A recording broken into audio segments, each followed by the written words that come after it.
Jake, how'd you spend the bye week?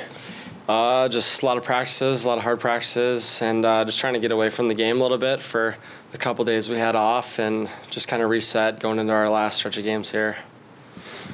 What are some areas you want to see addressed this week at St. Cloud? I think structure, I think that's something that we really addressed in the past week, just all being on the same page, just being predictable, and that's just when our offense can kind of take over.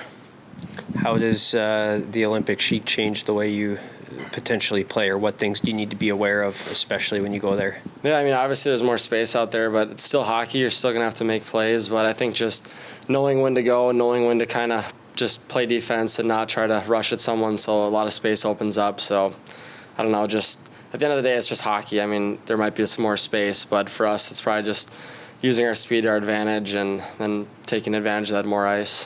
What'd you think of the first series between the teams? I thought it was good. I mean, it's a competitive weekend, and we know it's going to be competitive in St. Cloud.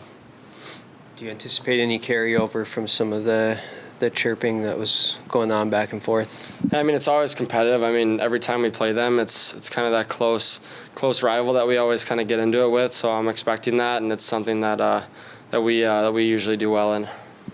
What have you seen from Sasha as a freshman coming in here? He's very passionate. He's a really hard player, and he's not afraid of the big moment. And he's just a really good player for us. You guys already swept St. Cloud State once. Does it kind of give you guys good momentum, good mentality heading into this weekend? Yeah, I mean, we just know it's going to be hard. I mean, past is the past. We're just looking at this weekend. Every weekend's different. It's a new challenge. We're going into their building this time, so it's going to be an exciting one. Do you think, when you look back at your game from the last time you guys had played, is there anything that you're planning to approach this game with differently, or that you liked from that one?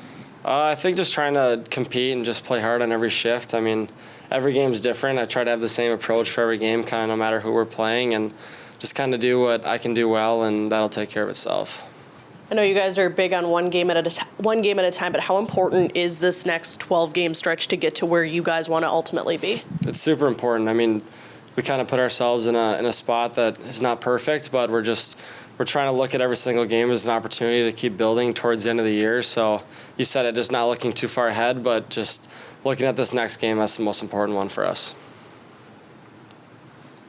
Two really good face-off teams as well. How crucial are face-offs going to be to the result this weekend? It's really crucial. It's not just on the center either. It's on wingers. It's on everybody. That's kind of what I feel like makes us a good team. Our centers work hard, but our wingers especially get in there quick, and I feel like that's why we've had some success. And what's the toughest part about playing in St. Cloud, including the Olympic ice sheet as well? I always just think how competitive it is. Like, nothing's ever going to be easy. It's never going to be an easy game there. So just having the mindset that things are going to come hard, and like goals aren't going to come easy, and that's always kind of how it goes there.